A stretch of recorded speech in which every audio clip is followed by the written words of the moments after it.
dan saat purnama. Bapak Ibu hadirin, apa kabar? Apakah sehat semuanya? Sehat. Alhamdulillah.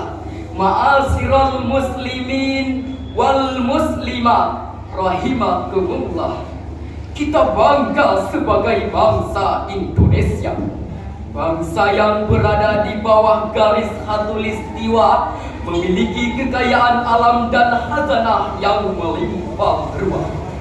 Menurut data dari Pusat Statistik Nasional melaporkan, luas lahan persawahan di Indonesia mencapai 8 juta hektar. Menurut Kementerian Pertanian Republik Indonesia, luas lahan perkebunan sawit mencapai hingga 20 juta hektar.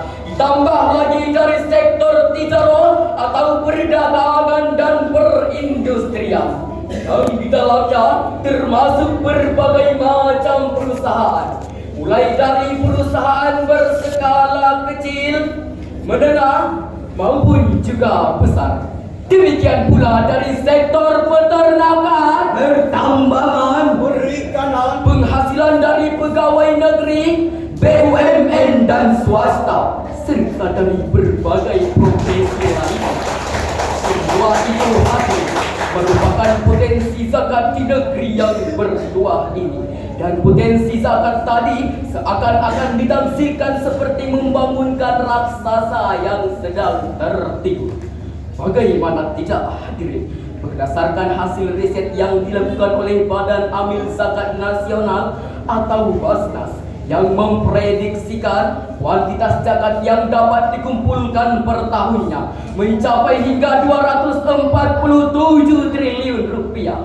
Satu angka yang sangat fantastis untuk mensejahterakan umat dan mampu mengurangi angka kemiskinan.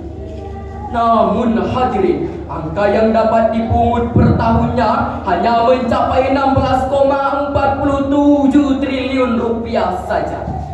Angka yang sangat fantastis dari potensi zakat tadi berbanding terbalik dengan potret kesejahteraan umat di negeri ini. Berdasarkan data yang telah kami kutip dari jurnal Kompas.com, Lembaga Riset Institute for Demographic and Poverty Studies memprediksikan tingkat kemiskinan di Indonesia pada tahun 2022 melonjak naik menjadi 10,81% atau setara 29,3 juta jiwa. Persentase penduduk miskin di kota 7,2%, sementara di desa 13,15%. Dari 133,47 juta angkatan kerja, sebanyak 16,50 juta menganggur. Masih banyak lagi masyarakat kita yang tinggal di rumah kumuh dan tidak layak huni. Masih banyak warga kita yang rela meninggalkan sanak saudaranya hanya untuk bekerja sebagai pembantu rumah tangga dan buruh kasar di luar negeri. Potret ini sungguh memilukan hadirin, karena terjadi di negeri yang banyak sumber rezeki untuk berbagi. Bertolak dari pengantar tadi hadirin, tertarik hati kami, seorang pemuda sejati, untuk membawakan sebuah tema yang akan kami bahas, yang akan kami kupas. Walaupun nanti tak sampai tuntas, insya Allah bermanfaat. Dengan judul Zakat, Solusi Pemerataan dan Kesejahteraan Pembangunan. Dengan dasar Al-Quran Surah Al-Fatihah ayat 103.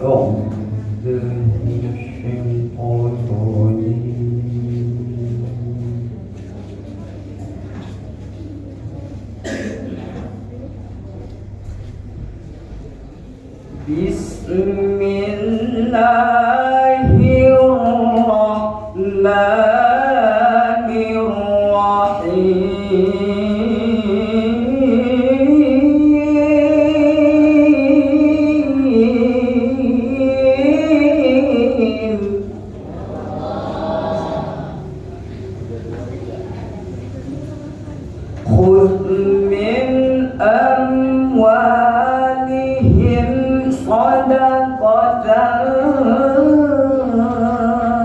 تطهرهم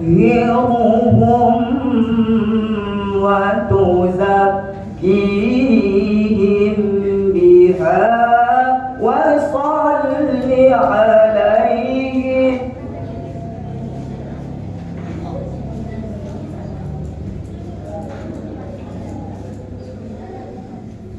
إن صلاتك سكن لهم والله سميع عليم.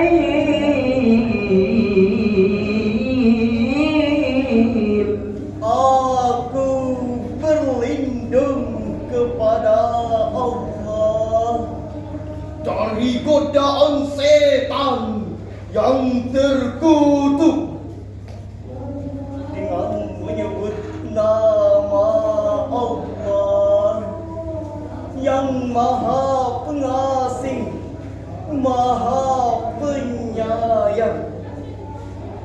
Ambillah zakat dari harta mereka guna membersihkan dan mensucikan mereka, dan berdoalah untuk mereka. Sesungguhnya doamu itu menumbuhkan ketentraman jiwa bagi mereka. Allah Maha mendengar, Maha mengetahui. Dewan Hakim yang arif dan bijaksana, dan hadirin yang berbahagia. Adapun asbabun nuzul ayat ini berkenaan dengan kisah Abu Lubabah beserta kedua sahabatnya yang mengikatkan diri di tiang-tiang Masjid Nabawi dan tidak mau dilepaskan kecuali oleh Rasulullah sendiri. Atas dosa besar mereka yang tidak ikut serta dalam perang Tabuk disebabkan harta mereka. Setelah dilepaskan hadirin, mereka menemui Rasulullah sallallahu alaihi wasallam dan berkata, "Wahai Rasul, ambillah sebagian harta kami dan bersedekahlah atasnya dan mintakanlah ampunan untuk kami." Lalu baginda Rasul menjawab perkataan mereka, "Maha benar Allah, sungguh aku tidak diperintahkan untuk mengambil sedikit pun harta kalian." Lalu turunlah ayat tadi.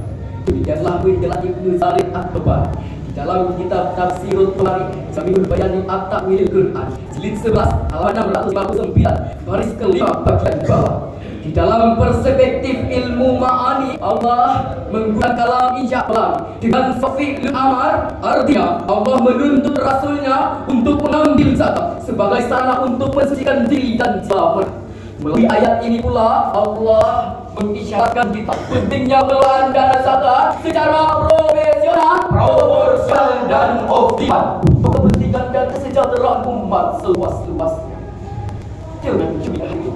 Dan memiliki strategis dalam mengentaskan kemiskinan, karena zakat merupakan rukun Islam yang menyelesaikan rasa syukur dan tekad untuk membebaskan manusia dari kemiskinan dan berat dan menyumbangkan sebagian harta kekayaan melalui persaudaraan. Demikianlah ungkapan Mijat Esan Rego dalam buku Fikih Pemberdayaan halaman 181. Alhamdulillah hadirin, secara umum upaya pemberdayaan umat untuk mewujudkan kesejahteraan sudah banyak diupayakan.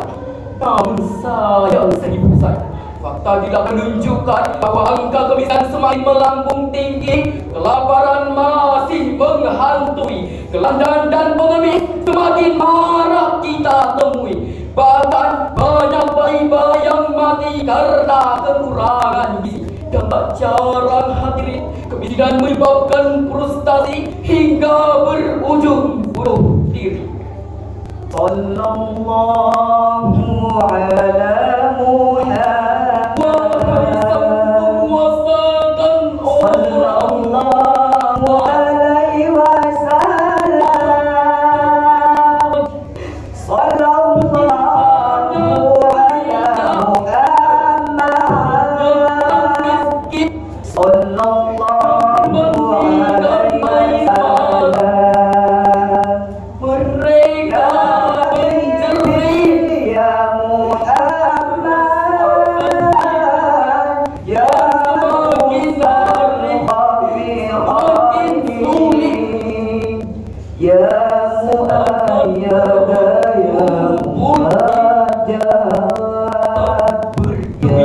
iman bibatahi.